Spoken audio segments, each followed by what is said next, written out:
Nako, eto, busy kami dito. Gustong-gusto ng mga kiddo. Eto, good morning mga kapuso. Morning. Ayan, sabayan niyo po kami maghanda ng almusal. Ang menu natin for today ay janjarang! Fried chicken! Nako, walang kasawa ang fried chicken. Nako, I can live every day with just fried chicken na I kinakain. know you like chicken. Yes, I love chicken. Favorite lahat yan, Mami Sue. Kaya naman dito lang sa viral video ng food vlogger na si Lane Bernardo na umbabot na sa 16 million views. Bakit? Ano nga ba yung nangyayari? Ah! Kalderong manok. Ang niluluto at Ay! sinaserve araw-araw ay mukhang may mabenta ang business ni Lane. Masarap naman mukha yung fried chicken ni Golden Elaine. brown, no? Yan ang food trip natin ngayong umaga kasama si Jensel.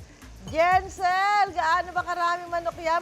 Patawid ka naman dito. 1, 2, 3, 4, 5, 6. Parang 8 yung napagsasabay-sabay. Good morning! Morning, Jensel. Good morning, Miss Mommy Sue and Kaloy. Nako, ilan ba ang gusto nyo dyan sa studio? Saan ba yan? Nakasagot ko na yan kung gaano karami.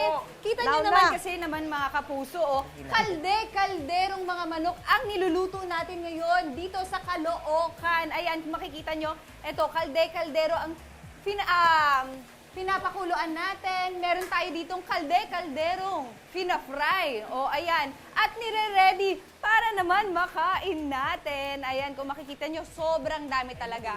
At ito, mga luto na to, mga kapuso. At napakuluan na, at mamaya ipa-fry na natin yan. Kaya naman mamaya ito ang kakalabasan niya. Alam niyo mga kapuso, itong kalderong mga manok na pinuntahan natin dito sa Caloocan, halos 2 decades na ang kanilang kainan dito, kaya matuturing na legendary na. At for only 310 pesos, matitikman mo na itong kanilang full fried chicken na napakasarap. Oh, kita niyo naman, oh. Grabe, ang lambot naman ng ano. Ang bilis matanggal yung laman. Nakikita nyo, oh, ang sarap! Kaya naman mamaya, aalamin pa natin kung paano nila niluluto itong kaldero talagang mga manok na ito. Dito lang sa inyong pambansang morning show kung saan laging una ka. Unang hirit! Oh, eto. Oh. Para kaya ko umubos sa isang isang buo. Eto, from ulan ng sorpresa, heto naman. Uulanin tayo ng kalderong sarap. Patlak ang UH Barkada this morning. Ano ang dala ninyo? Eto, syempre, sa akin yung niluto ko kanina na fried chicken. Asan ba? Ito pala. Fried chicken. Ayan na aking patlak. Ako next, Let's go. Ito naman. Ito sa akin, yung manok na dala ko, kasya sa palad. Chicken nuggets at chicken fillet. Yes, nasa kamay ko. Ito mga kapuso, himala kasi may dala ako ngayon. Ang ambag ko, lechon manok lang laman. Napakasarap. Balik ka na. Sabi ko, sa akin, chicken nuggets. Maris, ano daw ang dala mo, Maris? Ay, eto Ate So, ang sarap. Yung amoy pa lang talagang matatakam ka na talaga. Ayan, o, tinolang manok. Tinolang May sabaw at ang daming gulay. Ang Ayan, sarap, pakita sarap. nga dyan. Ito yung akin. Very mga- healthy. Ayan. Chicken inasal. Wow. Amit gid. Chicken inasal. Pwede Aba. walang manok. Igan. Manok na Patlak walang para, pero lahat manok. Kaldero this morning. Hinahanap ko po ang krimen dahil itong dalawang ito, wala nang puwet. Para mamantika pa yung Oo, boss, oh. Sino kaya ang suspect? Isa lang suspect dyan. In-order ko po, ito talaga in-order ko kay Jensel, kung saan kaldero ang nilulutong manok. Oh, Jensel, marami ka ring kaldero dyan, di ba? Baka mapasok ka, Jensel, ha? Huwag subo na subo. Hello! Nakamukhang umabot na po dyan yung aking mga kalderong manok na prepare Yes. this morning. Parang ang sarap na kainan natin dyan, ha? Ang saya naman. Ako, eto nga, nandito pa rin ako ngayon sa legendary kainan dito sa Caloocan, Manila. Kung saan, grabe, kalderong manok talaga. Pine-prepare everyday. Ang sarap naman, kitang-kita nyo naman yan, oh.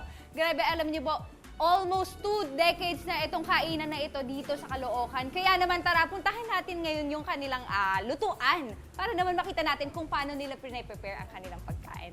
Let's go!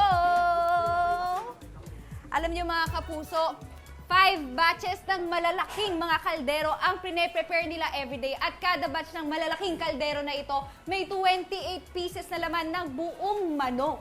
Grabe, nauubos nila yun. Kada araw yun, ha? Kaya naman, para alamin natin kung paano niluluto ang itong klaseng manok na ito, makakasama natin ang owner na si Sir Alan Perez. Good morning, Sir Alan. Good morning po. Good morning, sir. Sir, ito po ba yung malaking kaldero na pine-prepare nyo everyday? Opo. Okay, so ano po ba ang preparation natin Ito dito? po.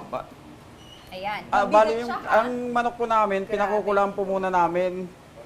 Tapos yung tubig po niya, nandoon na po yung mga ingredients, niya. mga So, pampalasa. ano po ba yung mga may toyo? May toyo, patis, ganyan po, asin. Tapos may ibang mga herbs po na nilalagay kami. Okay. Gaano katagal nyo po pinapakuluan? Itong Mga to, kalahati ito, hanggang isang oras po. 30 to 1 hour. Kasi Opo. kanina mga kapuso, nung stinart po namin yan, hindi, nakalubog pa siya. Opo, kasi So, hindi ito- pa po siya luto. Kalalagay lang po 'yon. Ito, malapit na to, Opo, no? malapit na po siyang yan. maluto. Okay. So, ayan mga kapuso, kita nyo naman, umaapaw ang 28 pieces na chicken natin dyan. Buong-buo talaga sila. Ano po naman ang next natin na gagawin pagkatapos yan? Pagkatanggal po diyan, pinapalamig po muna namin. Okay. Mga 30 minutes po. Pagkalamig po, tsaka po namin piniprito. Okay. 30 Opo. minutes pinapalamig, tapos pwede nang iprito. Opo, Ayan, ito. pwede na po. Ito po, pwede na to. Okay. Balita ko po, sir, 2005 pa po kayo nagsimula ng business na ito. At nung nagsimula kayo, sa bahay lang. Opo, sa bahay lang po kami. Paano niyo po napag-decide na pwede na kayong gumawa ng store? Nung nakilala na po kami, at saka mahirap din po talaga maghanap ng pwesto. At saka na po kami nagwa. Kasi nung una po kasi nalugi kami dahil hindi kami marunong magpatakbo ng Okay. negosyo eh.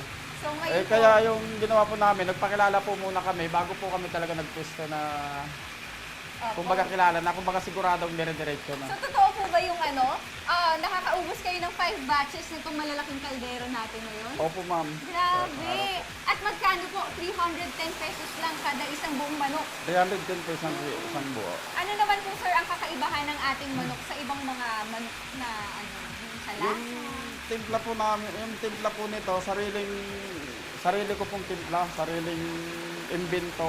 Sa inyo talagang recipe po ito, Opo. no?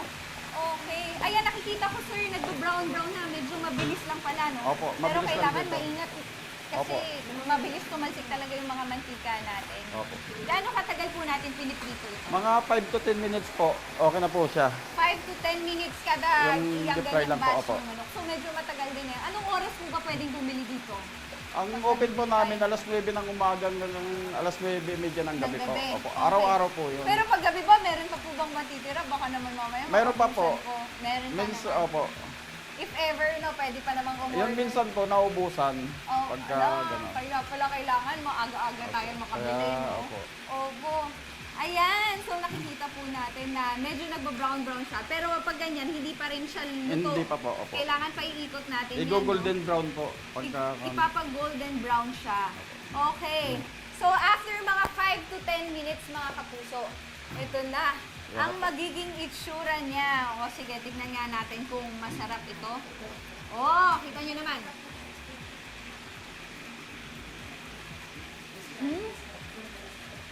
Grabe, ang dami ko na naman kinain. Alam niyo, sir, ang lasa nga niya ha, yung laman niya malasa, tsaka malambot yung laman niya. Kasi siguro matagal na pakuluan. Opo. Tapos, etong pag-fry natin. Kasi yung usually, minsan pagka tumitikim ako, yung balat lang yung may laman. Ito, yung laman niya, Pati- yung balat lang ang may lasa. Ito, yung laman niya, may lasa din. Okay. Ang sarap, grabe. At balita ko nga mga kapuso, ito ay masarap i-pair with ketchup po. ketchup na Opo. yung may halo. Yung sabi niyo sa akin kanina, Masarap sir. po yan. Inahaluan ng toyo mansi. Toyo Minimix mansi. po. At saka hot sauce po. So, ketchup, calamansi, at sa mga gusto ng maanghang, ayan. Manamis-namis na maasim-asim po yung buwan. Masarap po siya. Okay, naku mga kapuso, etong fried chicken, isang buo, enjoy nyo na for only 310 pesos. Grabe, ang mura nyo. Kaya naman, alam nyo na mga kapuso, at sa studio kasi nagkakainan na sila doon for sure. Ako, kakain na din ako dito. Kaya naman for more food trips, tutok na kayo palagi dito sa inyong pamansang morning show kung saan laging una ka. Unang hirit! Ito, food trip baka mo, mga kapuso. But make it kalde, kaldero ang tsibuga natin this morning. Kalde, kaldero, manok. Balikan po natin si Jensel na busog na busog niya. Jensel! Ay, mamatay to. Hello, hello! Andito pa rin tayo ngayon sa legendary kainan dito sa Caloocan kung saan kalde-kalderong whole chicken ang kinakain natin dito. Kanina na mga kapuso, ang dami ko na nakain na. At actually, 310 pesos nga po ang isang whole chicken dito. Pero alam niyo mga kapuso, pwede din bumili dito ng half chicken for only 155 pesos and quarter ng chicken ng 99 pesos lang, may kanin na yung kasama. Ang bongga, di ba? Kaya naman tara, mag-chop tayo. At para tulungan ako mag-chop, yung tamang pag-chop, makasama ko ulit si Sir Alan ngayon. Hello, Good morning, Sir good morning po. Alan! Ayan, sir, paano po ba yung first step? Pagka, half lang po yung order Ito namin ma'am, ngayon. ito po pag-ikot.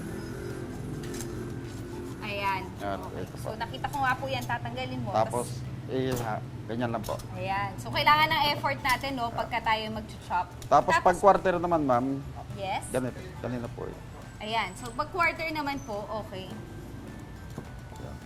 So, ito, quarter na Opo, po ito. quarter po. Okay. Ito po yung Isa quarter. pa kalahati, okay. So, Ito may po yung kasama half, kanin opo. yan. Oh, so, ito, kailangan lang natin ibuka ang ating wings. At, ayan. So, kailangan lang natin ng effort, mga kapuso. Kaya ganyan. Oh, pak, di ba? Nako, mga kapuso, ano lang mga order natin dyan? I-comment nyo na yan kung anong order nyo sa studio. May dadagdag pa ba ng order dyan? O, kainin natin yung unang balat kasi baka agawan nyo ako. Grabe, oh. Ako, pa-order po ako. Isang buo. Kaya mga kabuho, anong order nyo dyan? Comment nyo na dyan. Wait lang. Kain pa ako, di ba? Ay, mas masarap na pagka may ketchup, ha? Juicy yung laman niya, in fairness. Kaya naman, eto na nga sinasabi ko kanina, ano bang order nyo dyan? I-comment nyo na yan dito sa inyong pambansang morning.